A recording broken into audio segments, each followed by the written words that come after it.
आज बात करेंगे एक बहुत ही सादा और बहुत ही मौसर घरेलू इलाज के बारे में जो आपके फेफड़ों को डिटॉक्सिफाई करके सांस की नालियों को साफ कर देगा और फेफड़ों और सांस की नालियों में जमी पुरानी से पुरानी बलगम को निकालने में मदद करेगा।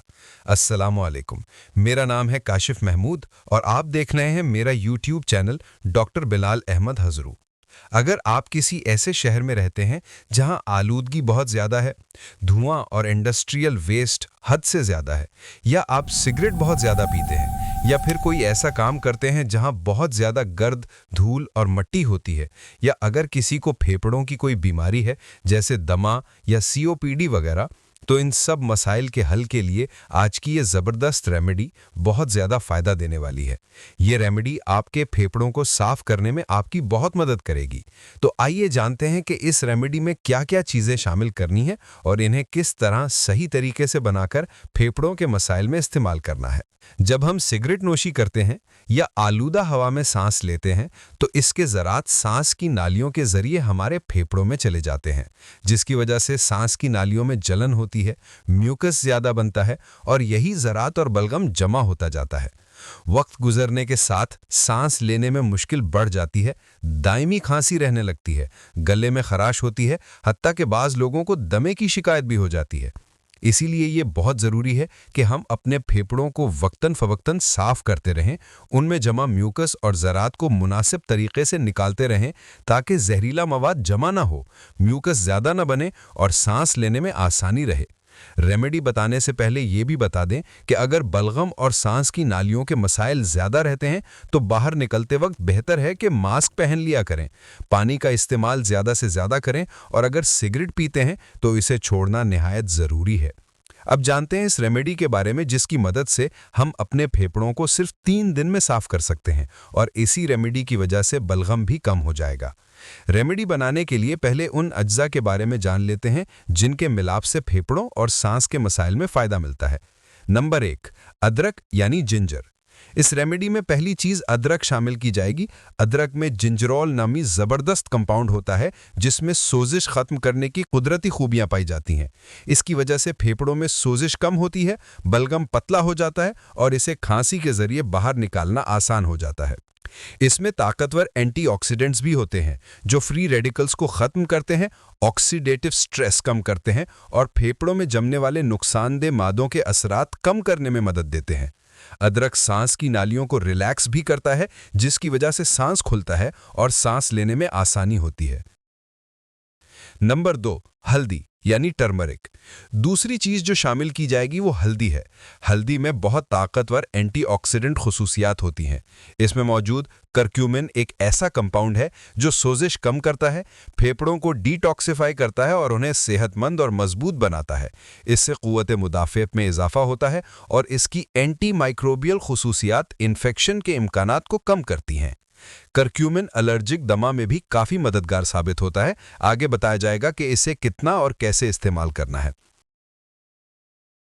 नंबर 3, शहद यानी हनी। तीसरी चीज़ इस इलाज में शहद शामिल किया जाएगा। शहद सदियों से खांसी, बलगम और सांस के मसाइल में इस्तेमाल किया जाता है।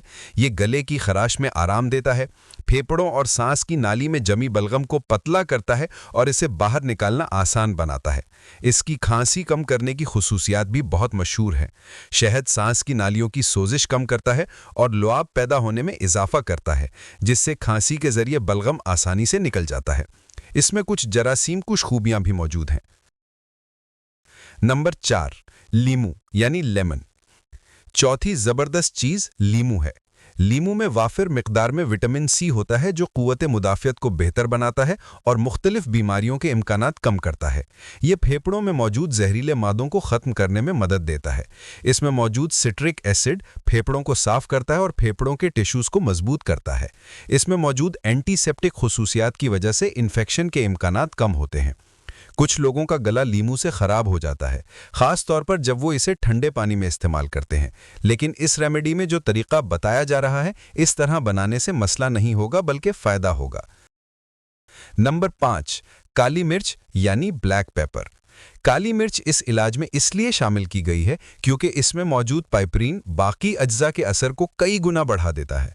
खास तौर पर काली मिर्च हल्दी के करक्यूमिन को जिस्म में बेहतर जज्ब होने देती है, जिसकी वजह से तमाम अज्जा के फायदे ज़्यादा जल्दी और ज़्यादा मजबूती से मिलते हैं।